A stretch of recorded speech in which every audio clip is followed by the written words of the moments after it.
This right here is the brand new Urtopia Joy, and it's a super compact carbon fiber frame e-bike. This thing is tiny. It's almost the size of a standard folding bike, but it's full carbon and has these slick curves to it.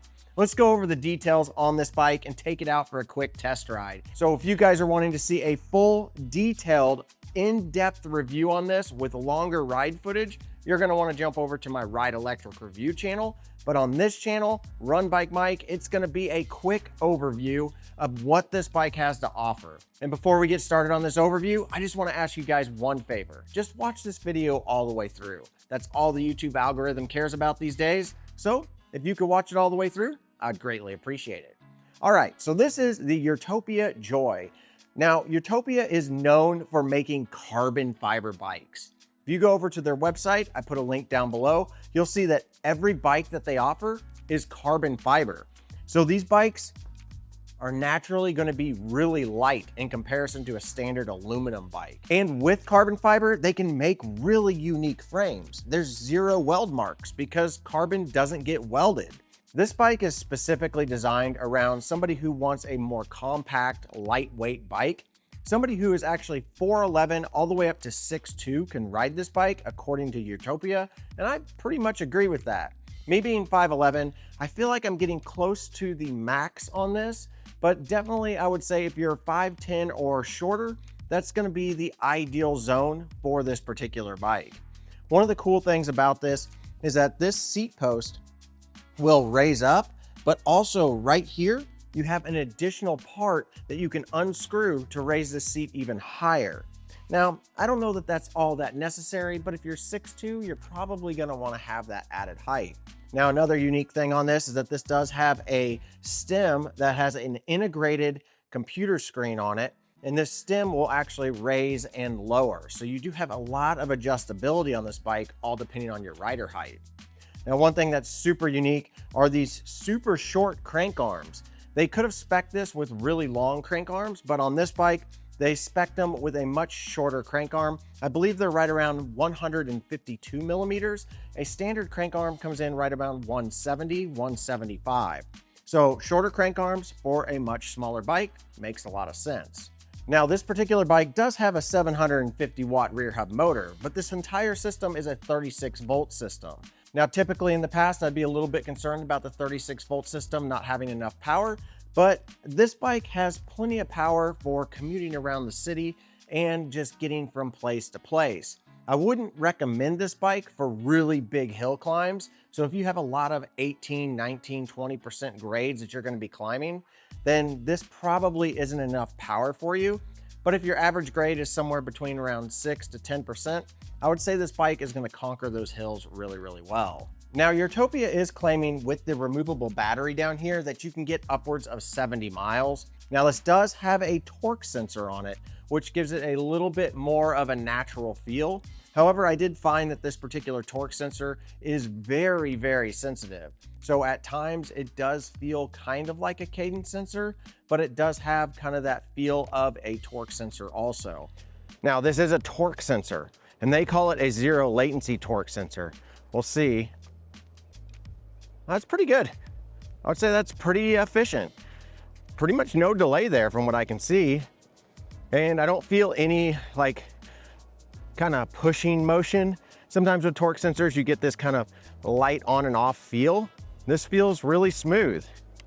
Now, you do get a rear rack and some fenders. They're both metal fenders, front and back. You do get a rear tail light that is integrated with the brakes, and you also get a small front headlight. This bike is also going to come with a 50 millimeter front fork, and it's going to have nice Tektro hydraulic brakes that will have 180 millimeter rotors with 2 piston calipers, both front and back. The tires on this are going to be 20 by 3, so you're going to have a pretty wide platform, so you get plenty of grip and adds a little bit of cushion to your ride, but it's not so much that it drags it down. This particular bike you see right here is a pre-production model, so some of the stuff did change on it. For instance, the handlebars have a little bit more swept back feel on the production model from what Urtopia told me, but you still get some of these really nice features over here on the cockpit. You're going to get some nice ergonomic grips. You're going to get a nice right-sided thumb throttle.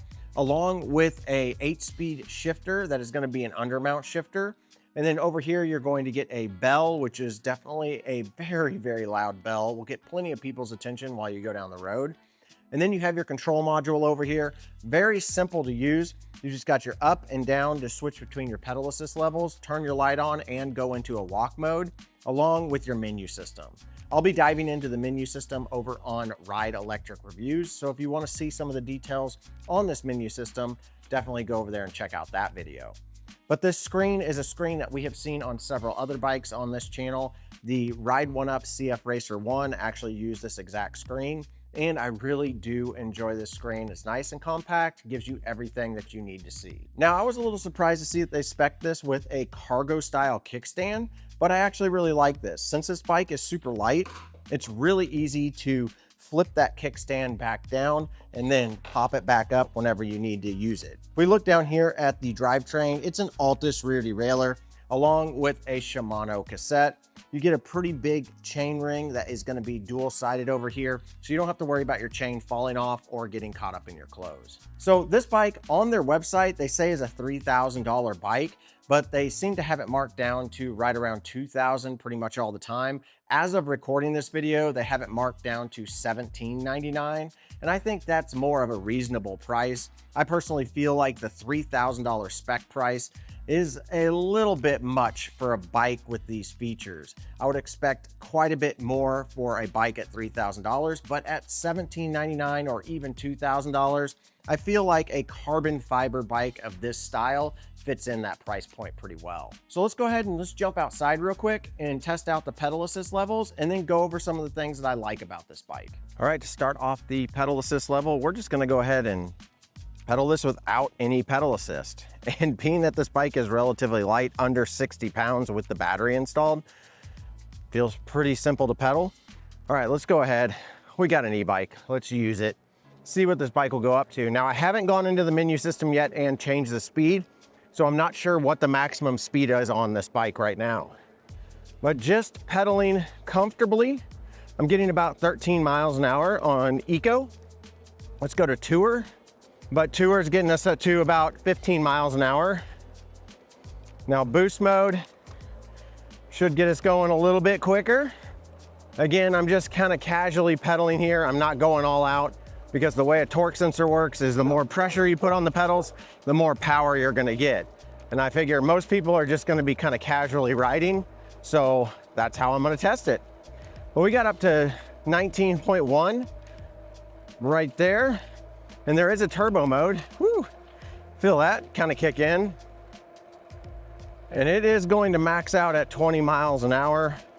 We're gonna pull over here and see if I can increase this to a class 3 e-bike.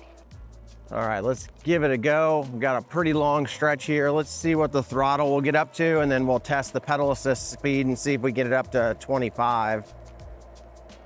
Okay, so your throttle is only gonna get you up to 20 miles an hour. We're seeing 20.2, but I can feel the motor kind of kicking on, kicking off. So standard class 3 stuff. Since we're at 20, let's see with lightly pedaling if this will get up to that 25.